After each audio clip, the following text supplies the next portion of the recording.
It's fun, and that's what this hobby's about. Oh gosh, yeah. And Luka will see you in the next video. Absolutely. Probably about 10 years ago, I bought a. Sorry, everyone. In fact, I loaned one of these to Rick Salvino when he was working on his Formula One car, and I said, "Yeah, can I get that back?" "No, you're not getting it back." I knew a torch or a soldering iron wasn't going to cut it, so I did some research and ended up building a resistant soldering rig that was just perfect for that. Oh wow! Yeah, I watched your build on that Mustang to see what kind of pitfalls were going to come in. So. Didn't really have any. No, that's what I thought. I'm getting it. Yeah, it's like a Ferrari. Oh, is that what's that there? A Ferrari there? Or? Greg, you got a good you got an awesome eye. 330. Oh, it looks good. It's my dog, white. I could come in here and probably, paint a body and go, oh shit, I got fish eyes in this thing. Yeah, you know what? I carry it out to the old purple pond. Drop it off into it, and I'll go and pull another kit, and I'll go, well, let's try this. Exactly. What is that, like the fishing thing? Your worst day model building is better than your best day at work, right? That's it. It's so true. That was something that when I started watching your videos, I really liked your personality. I mean, you don't know nothing about Ed Roth, so you really, at this point, it's time to, back off, I think. But well, I'm ignorant. I'm just so ignorant. That's right, you're ignorant. Then you go Hollywood.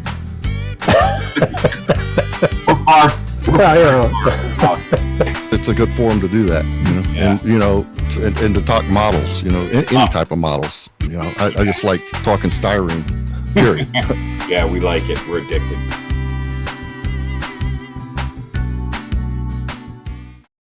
Well, hello, my fellow car modelers. How are you doing today? We got a quick tip for you here today. I just was scrolling on the Luka Model Car Hobby Headquarters Facebook group, and there's always great questions and great answers on there, and lots of tips and everything to help you out with your model car building. But one particular one this morning I saw by Chuck Selman, if I'm saying that right, this right here, man, look at this. He's wondering how to open up those NACA ducts or vents, on the hood. What's the best way to do that? And, well, I thought this is a great idea to just make a video on. I was going to try to explain it. It's a lot of wording.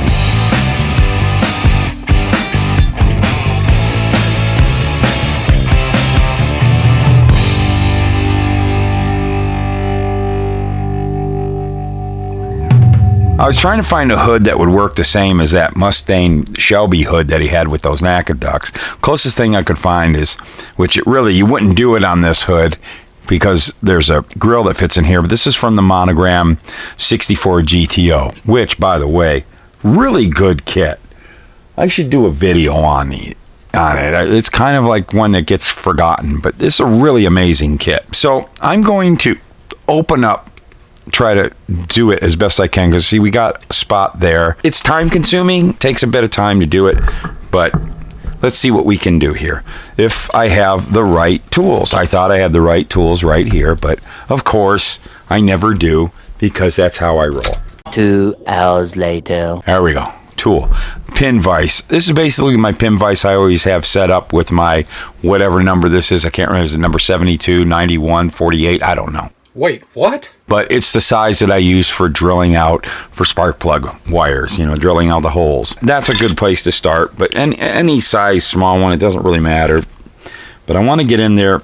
I'm thinking you can either do it from the front or the back, but what I always like to do is I like to drill a series of holes. And as you can see, bam. You got to get this from Art Lasky. This is an amazing tool. There's the website. There's the tool. You want to get one of these. This is the best thing for having a precise spot, a little pilot for where you want to start drilling. So I'm going to take that and I'm going to mark all the spots that I want to drill at. We're going to do a drilling right there.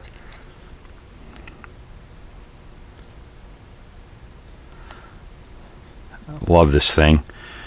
Just a great tool. I highly recommend. Just go on over to Art's website and get that baby.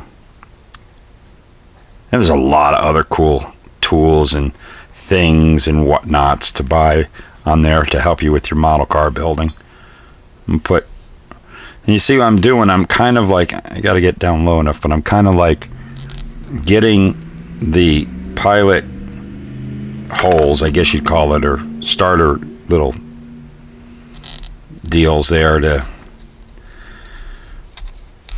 where I will start drilling. And so what I did is I put one on every corner of the hole and then one on top and bottom right at the middle. That's a good place to start. So let's go ahead and just start drilling them out.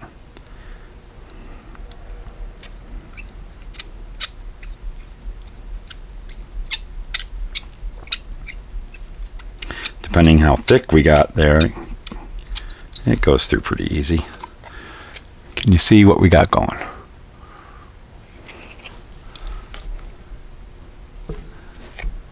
You know what I'm gonna do? Here we go. Let's bring the rigging down. Let's get you down lower to the subject. What do you say? This way maybe I'll stay in focus and you can really see what I'm doing.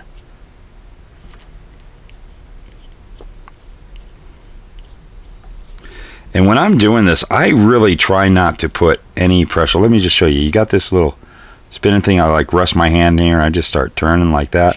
Whenever you're using a pin vise, don't put a lot of pressure in it because you can see I've already kind of bent my drill bit. You can see it moving around a bit. That'll happen or you break the drill bit. Let it do its job. If you got a good drill bit in there,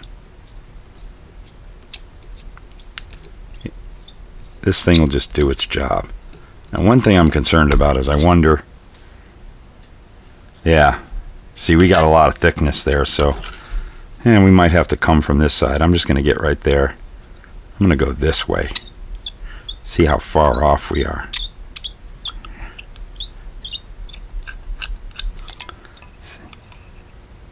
Oh, yeah, see, we don't, got to go a little, might be better to go from back because it's really a lot of thick plastic right there and right there. So it really doesn't take us to the edge of the hole.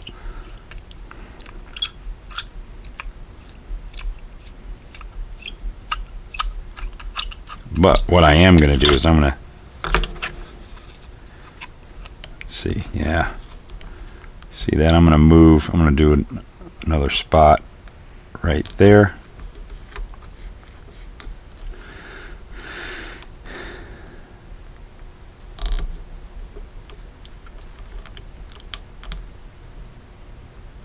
Get a little more over there.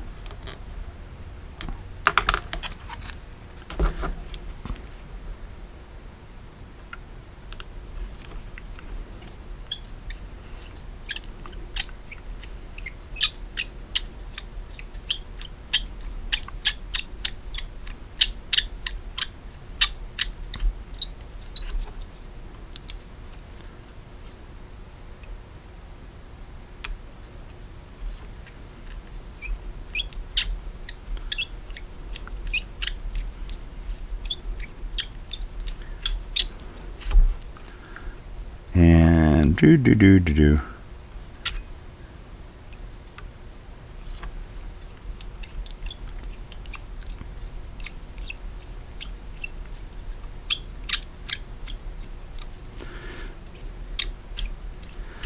Now, if you can see, I try not to get too close to the edge.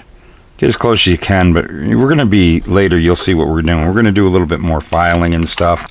I'm going to take a bigger drill bit now. I'm actually, you know, I want to maybe put a couple more, like you got this set here, set over on the side like that. I'm going to go like right in the middle right there and drill another hole in the middle of those two rows. Is my thumb in the way? See, you got your center rows, you got your side row here, and I'm going to put one right smack in the middle right there. So let's drill out just a couple, not wrong one, we're going to drill out with this one.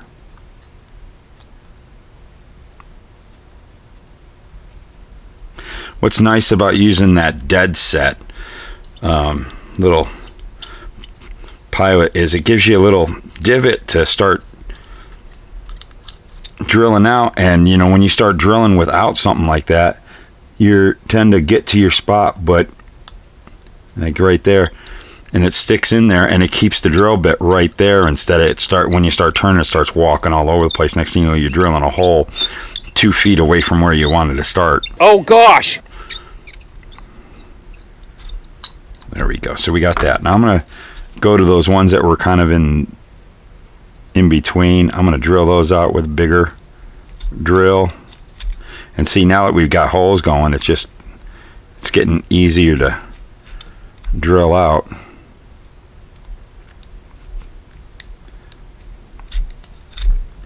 See that?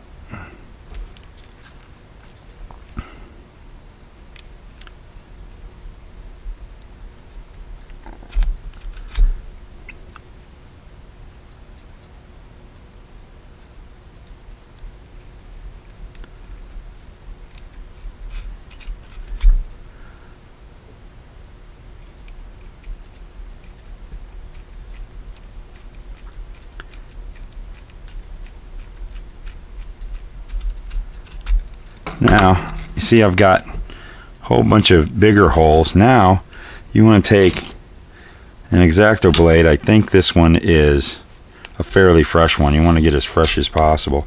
You can get in there and you can start cutting in between.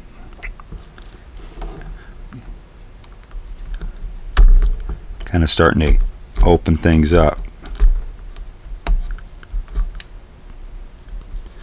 Getting rid of chunks of styrene.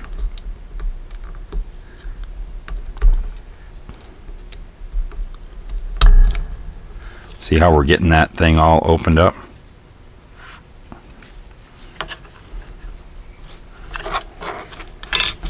I'm always nervous at this part because I just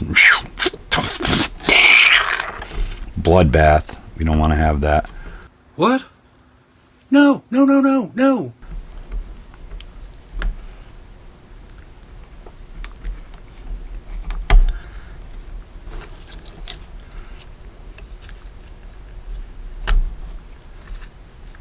We got to be real careful. Look how I nicked that one side right there. That's the tough part, but you know, you can always do a little putty fill in and stuff, and you can start to carve out some of this, make yourself a bigger hole.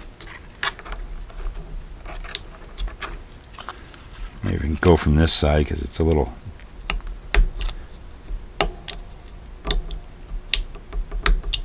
I usually like to try to work from the outside the best because you want to make sure you don't take away too much.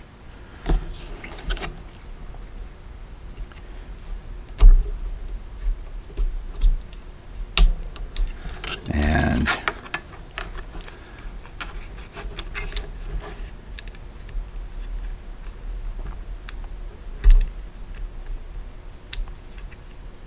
all right, so now that we got this far, you got to get yourself a little file, the smallest file you can get, so you can get in there and start working it.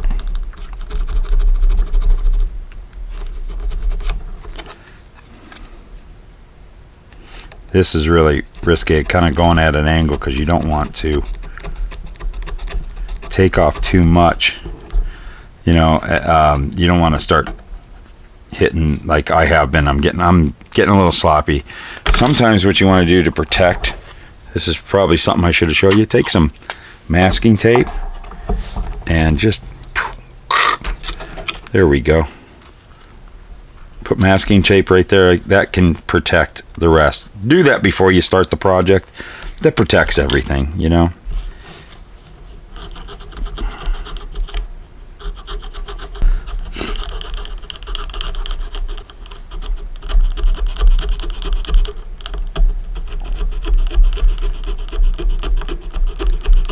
So we're getting there. We're getting that thing all open right there.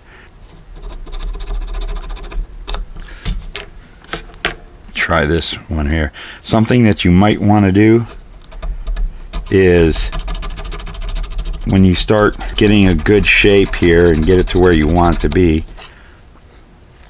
but because of the thickness here, and this would be sheet metal or fiberglass, you want this to have the illusion of it being a lot thinner there. That can get a little tricky. You just might have to do a little bit of getting in there and carving this out at an angle, because it might just have to be, you know, you want the outside edge to be accurate and to the shape that you're going for. You know, the edges, the outer rim of the opening. So you want it to be basically knife edged, where it's thick on this side, but you want it to go at an angle that way and angle that way. It gives the illusion of it being a lot thinner than it is. You got a lot of meat right there. And I get in there with the, sometimes your X-Acto knife, you can use it to see what I'm getting in there, and I just kind of get at the side and I kind of scrape it out, scrape material out. Then I can get in there with this file that's a little rounded, get in there, and also flat on this side. I can get it fixed like that. And it's just, it takes, you know, it takes time and takes patience, and you just got to work it, and you get yourself a pretty good opening here. Let's peel the tape off and look at it. It's not 100% finished, but you know, you can get in there with lighter grit sandpaper or something and wrap some sandpaper around one of these, or whatever you think you can use. There's a lot of cool tools out there to get in there and, you know, get things nice and smoothed out and sanded. But there you go, you got yourself your opening for your hood scoop. And if I would have put that tape, I wouldn't have all this mangled up stuff, but you can clean that up in your prep work. And got a little bit of excess there. Just gonna take the X-Acto knife and kind of go down the edge of that.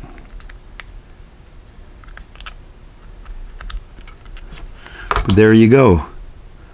There, open that thing up. And let's bring the camera down to it, because it doesn't seem to want to focus all that great. There we go. Of course, you got some cleanup, and you know, you're going to be primer and all that stuff, and a little more filing. There's also these really neat, cool sanding sticks you can get at the hobby shop that really will help you to get in and work things out. And it's got also like even this little piece right there. I got the camera too close, so I can't do much, but when you start getting into your fine sanding, these come in different grits. This is a really great tool to have. So there you go. That's how we roll. These are the tools that we used. Different files, a couple of different drill bits on your vice grips, whatever you call these, pin vice grip. And don't forget, man, go get yourself one of these. You're going to thank yourself. They're not a lot of money. They're worth it, man. This is one of the greatest tools. Little Art Lasky invention here. Wonderful, wonderful. Get them. They could help you do things like that. Well, I want to thank you guys for watching. And why do we put ourselves through these tedious little crap? Well, you know, it's all about model cars. And what is it about model cars? Well, they're fun. Here's the producers.